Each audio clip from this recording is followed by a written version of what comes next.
Hello, स्वागत है आप सभी का भास्करलॉजी में। आज की क्लास में हम देखेंगे छत्तीसगढ़ का समसामयिकी और समसामयिकी में हम देखने वाले हैं छत्तीसगढ़ का पर्यटन नीति 2020।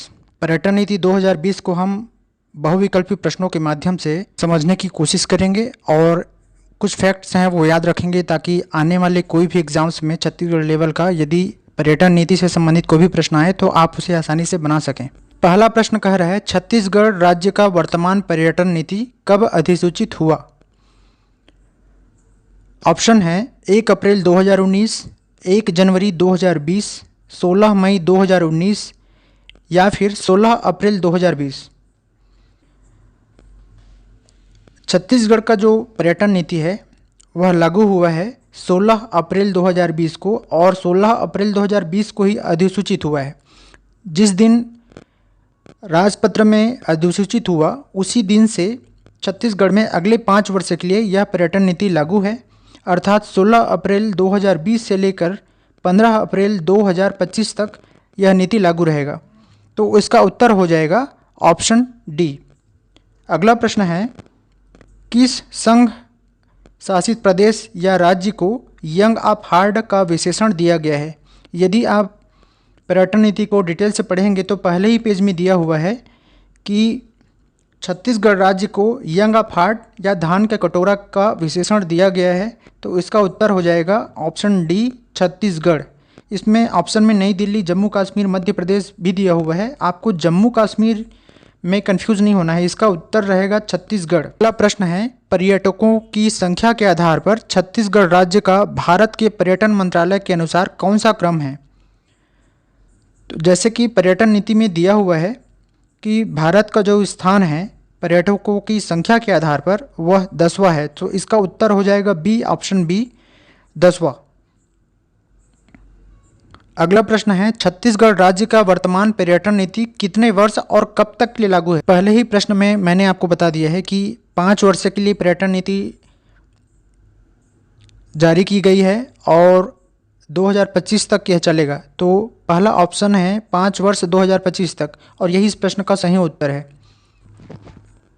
छत्तीसगढ़ पर्यटन मंडल की स्थापना कब हुई। छत्तीसगढ़ पर्यटन मंडल की स्थापना हुई थी 18 जनवरी 2002 को। यहाँ क्वेश्चन में सिर्फ ईयर दिया हुआ है, ऑप्शन में 2001, 2002, 2005, 2008 दिया हुआ है। तो आपको लगाना है उत्तर 2002, ऑप्शन बी। अगला प्रश्न है छत्तीसगढ़ पर्यटन नीति 2020 के आधार पर छत्तीसगढ़ के स्थानीय उद्यमी कौन कहे जा सकते हैं। ऑप्शन में दिया हुआ है, ऑप्शन को आप ध्यान से पढ़िएगा। केवल ऐसे व्यक्ति या व्यक्तियों का समूह जो छत्तीसगढ़ के मूल निवासी हों, या फिर विकल्प 1 के साथ छत्तीसगढ़ की मूल निवासियों की संख्या कम से कम 50% हो, या ऑप्शन सी विकल्प 1 के साथ ऐसे वैधानिक इकाई जिनमें मूल निवासियों की भागीदारी 50% से अधिक हो, या फिर चौथा ऑप्शन दिया हुआ है छत्तीसगढ़ की मूल निवासी या कोई भी इकाई या संस्था जिनके सदस्य छत्तीसगढ़ के मूल निवासी हों।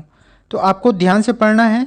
यदि आप पर्यटन नीति पढ़ रहे हैं तो आप उसमें देखिएगा स्थानीय उद्यमी के बारे में स्पष्ट कहा गया है कि ऐसे व्यक्ति या व्यक्तियों का समूह या वैसे वैधानिक इकाई या संस्था जिनमें मूल निवासियों की भागीदारी 50% से अधिक हो, वो स्थानीय उद्यमी कहलाएंगे।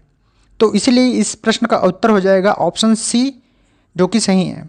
अगला प्रश्न है छत्तीसगढ़ पर्यटन नीति 2020 के आधार पर शासन की 4 प्रमुख कार्यनीतियों में से नहीं है, पूछा गया है नहीं है। तो आपको जो 4 प्रमुख कार्यनीति दिया गया है पर्यटन नीति में, उस ऑप्शन है पीपीपी के आधार पर पर्यटन अधोसंरचना में वृद्धि करना, पब्लिक प्राइवेट पार्टनरशिप के आधार पर पर्यटन अधोसंरचना में वृद्धि करना। दूसरा ऑप्शन है पर्यटन अनुभव सुविधाओं के विस्तार हेतु केवल स्थानीय समुदायों को ही सम्मिलित करना।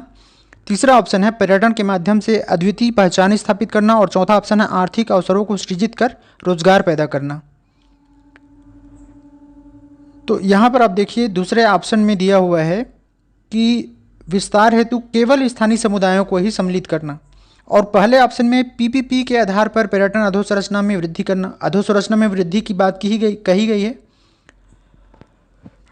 और साथ ही पब्लिक प्राइवेट पार्टनरशिप की भी बात कही गई है। तो जाहिर सी बात है केवल स्थानीय समुदायों को ही नहीं लेगा वो।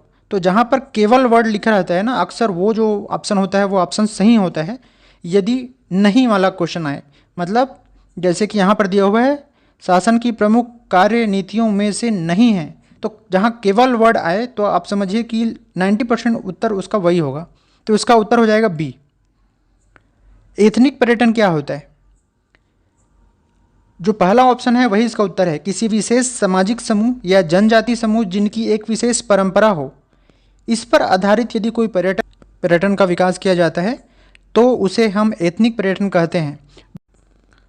अगला प्रश्न है छत्तीसगढ़ पर्यटन नीति 2020 के संदर्भ में निम्न पर विचार। पर्यटन नीति में अलग अलग थीम पर आधारित पर्यटनों की बात कही गई है।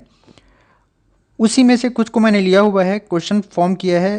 पहला है जनजाति पर्यटन, दूसरा है आरोग्य पर्यटन मतलब हेल्थ टूरिज्म, तीसरा है पर्यावरण या पर्यावरण वन्य जीव पर्यटन, चौथा है साहसिक पर्यटन या एडवेंचरस टूरिज्म, और पांचवा है जाति पर्यटन। देखिए जाति पर्यटन का यदि आप इंग्लिश नहीं जानेंगे तो आप यहाँ पर थोड़ा सा कंफ्यूज हो सकते हैं।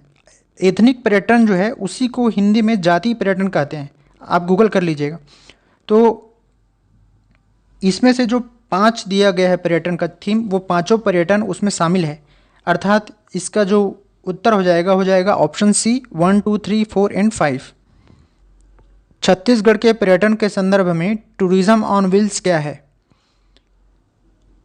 पहला ऑप्शन दिया हुआ है छत्तीसगढ़ के विभिन्न पर्यटन स्थलों का रेलगाड़ी के माध्यम से सफर। दूसरा ऑप्शन है एक विशेष रेलगाड़ी जो राज्य के विभिन्न पर्यटन स्थलों का दर्शन कराता हो। देखिए रेलगाड़ी के कारण से आप यहाँ पर कंफ्यूज हो सकते हैं, क्योंकि कई राज्यों में रेलगाड़ियाँ जो है पर्यटन के लिए ही डेडिकेटेड हैं, तो आपको वहाँ पर कंफ्यूज नहीं होना है।